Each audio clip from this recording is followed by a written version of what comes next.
Selamat berjumpa kembali bersama Artek Channel.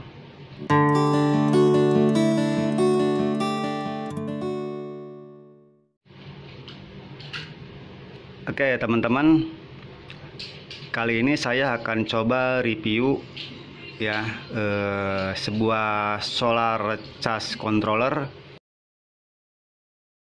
SCC ya, jenis MPPT. Nah ya, MPPT solar charge controller ya. Oke, dan ini mereknya dari Texpine ya, yang hijau. Jadi MPPT ini sudah mulai banyak digunakan ya di kalangan pecinta PLTS ya, atau panel surya, karena memang kehandalannya sudah teruji ya. Jadi kali ini saya akan coba review isi dari mesin dari MPPT ini ya. Nah, biar teman-teman tidak penasaran isinya seperti apa gitu. Dan mungkin mudah-mudahan ini menjadi sebuah rekomendasi atau referensi bagi teman-teman yang hendak membeli dari solar charge controller MPPT dari Texpine ini ya. Oke, kalau gitu saya akan coba persiapkan dulu untuk obengnya ya.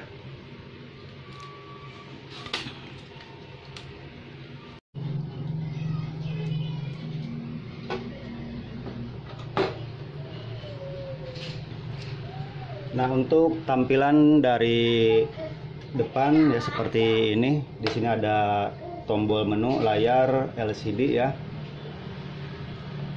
Ada tombol fungsi.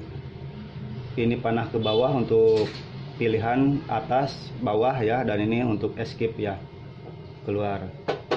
Dan untuk bahan bodi cukup lumayan bagus ya, dari plat yang lumayan tebal kalau menurut saya ya, dibanding dengan SCC lainnya.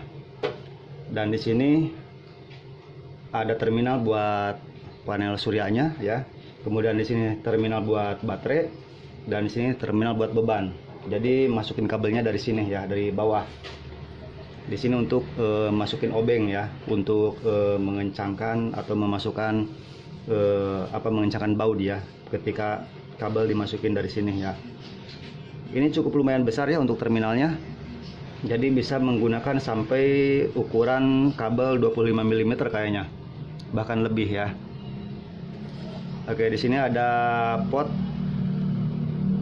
ya, pot RJ45, tapi menggunakan sistem komunikasi RS485 ya. Oke, nah ini bodinya hijau ya, warnanya di sini mereknya Texpine ya, warna gold ya. Kemudian di samping kanan ada sebuah nameplate ya. Oke, nameplate seperti ini. Solar charge controller model ML60415F ya. Oke, maksimum charge current 60 ampere, lumayan ya. Sistem voltase 12, 24, 36, 48, fleksibel ya. Kemudian max PP voltase atau VOC 150 volt DC ya. Kemudian solar operating voltase ya, 20 sampai 150 volt DC untuk 12 volt. Kemudian 36 sampai 150 volt DC untuk 24 volt. Kemudian 48 sampai 150 volt DC untuk 36 volt ya. Kemudian 64 volt sampai 150 volt ya untuk 48 volt. Nah, PP input ya untuk 12 volt 800 watt, untuk 24 volt 1600 watt, untuk 36 volt 2400 watt, dan untuk sistem 48 volt ini bisa mampu 3200 watt ya. Cukup lumayan besar ya. Ya, kecil-kecil tapi dayanya besar ya. Oke, ini serial number, temperatur 25 sampai 60 derajat Celcius ya untuk kerjanya. Kemudian sisi sebelah kiri adalah lubang angin ya. lumayan, karena di sini di atasnya ada fan atau kipas sebagai pendingin ya. Jadi udara masuk dari sini ya, kemudian keluar dari sini ya, dari atas. Oke, untuk belakangnya polos ya. Dan di sini ada lubang-lubang untuk paku atau skrup ya, ditempel di dinding ya. Mungkin menggunakan piser ya dan skrup ya ke dinding.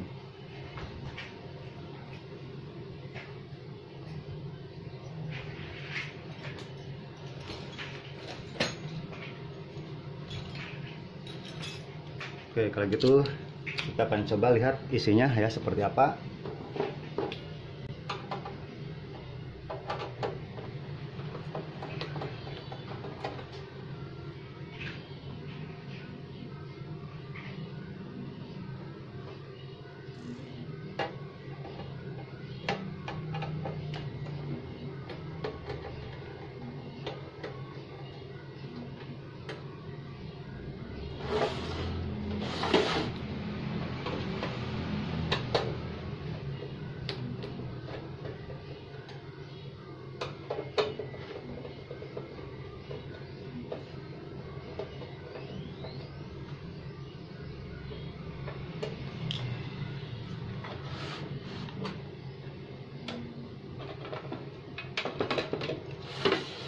Oke.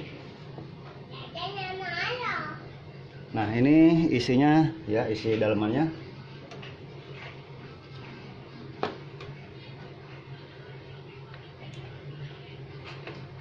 Oke, saya lepas dulu ya untuk covernya. Nah, ini untuk papan atau board dari LCD-nya ya. Seperti ini ya.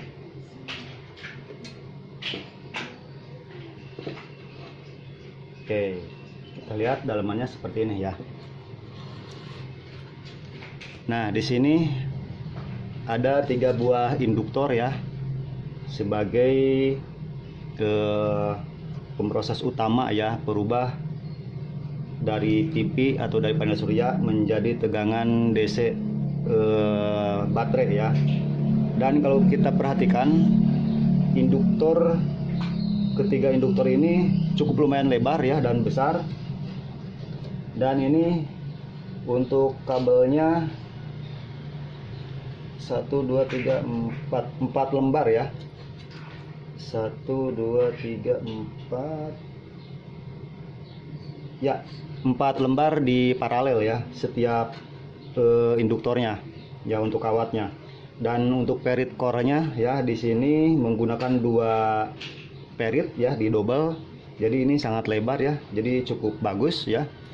Makanya daya yang dihasilkan dari MPPT ini cukup lumayan besar ya, sampai 3200 ya kalau dilihat di sini ya, 3200 watt ya. Meskipun kecil bodinya ya, tapi dalamannya sangat kokoh ya untuk induktornya. Kemudian di sini ada heatsink di sini untuk pendingin dari MOSFET. Nah, ini untuk MOSFET utamanya ada 1 2 3 4 5 6 7 ya. 7 buah MOSFET. Kemudian ada dioda ultrapas ya, 3 buah ya, sesuai dengan jumlah induktornya ya. Oke, untuk MOSFET-nya menggunakan berapa ini? 42N10 ya. Ini MOSFET untuk terminal positif ya. Kemudian untuk MOSFET untuk MPPT-nya menggunakan tipe HY3215 ya.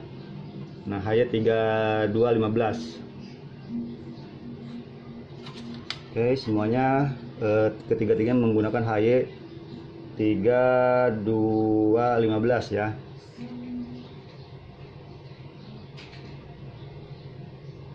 Oke.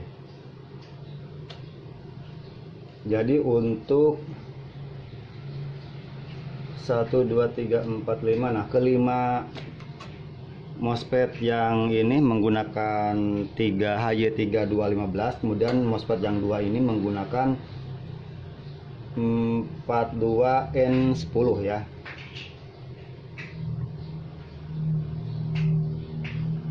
Nah, oke, jadi seperti ini ya teman-teman.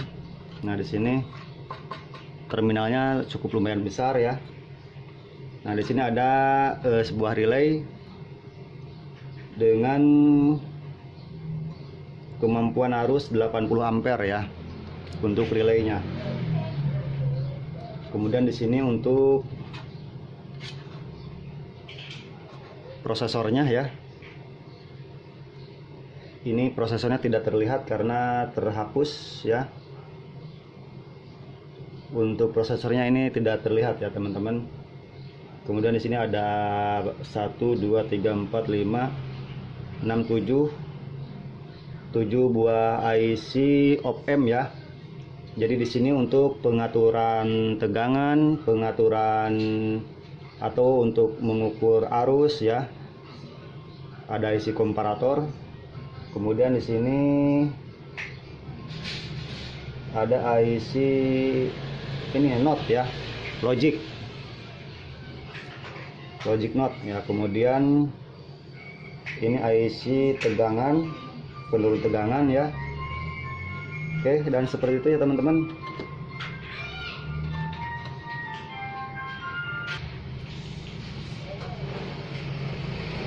Oke, kemudian lanjut di sebelah sini ada dua buah Echo berukuran 680 mikro 200 volt ya. Dan di sini tiga buah fuse masing-masing 40 ampere. Ini untuk apa namanya tuh dari pipi ya. Kemudian untuk bebannya ada fuse lagi di sini dua sama 40 ampere juga ya. Nah, di sini ada milar ya. Milar ukurannya ini 2,2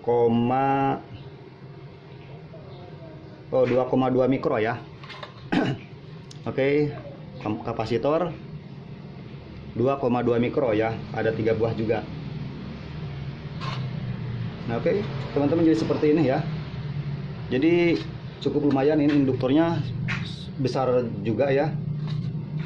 Karena ini dua core ditumpuk di paralel menjadi satu ya, makanya ini jadi tebal ya.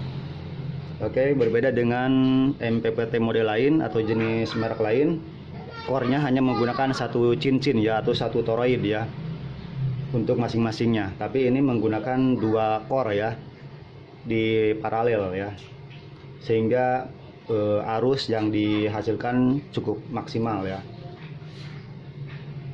Oke teman-teman, jadi seperti ini ya untuk isi dari MPPT merek Texfine ini ya. Oke, untuk di bawahnya ini tidak ada komponen sama sekali ya, kosong. Jadi semua komponen ada di atas ini.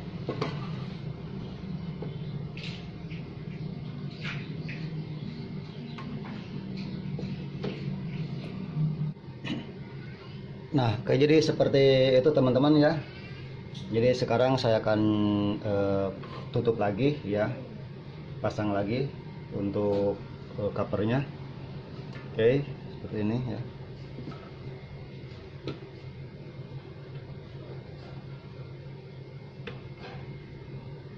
Oke, sudah masuk.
Oke teman-teman ya, jadi demikian untuk reviewnya dari MPPT T-Spine ya, 60 ampere ya. Jadi kalau menurut saya, melihat dari fisik dan juga dari mesinnya, ini sangat menjanjikan ya. Ini bisa mengeluarkan power yang begitu besar ya, karena dilihat dari toroid, dia menggunakan dual core tiap-tiap induktornya ya, dan juga untuk pendinginannya juga cukup lumayan bagus ya. Jadi ini sangat rekomendasi sekali ya bagi teman-teman untuk para pengguna PLTS atap ya. Oke, mungkin untuk selanjutnya di video berikutnya akan saya coba untuk tes menggunakan baterai dan cara setting ya. Untuk kali ini cukup dulu sekian untuk reviewnya ya. Sampai jumpa lagi di video yang akan datang.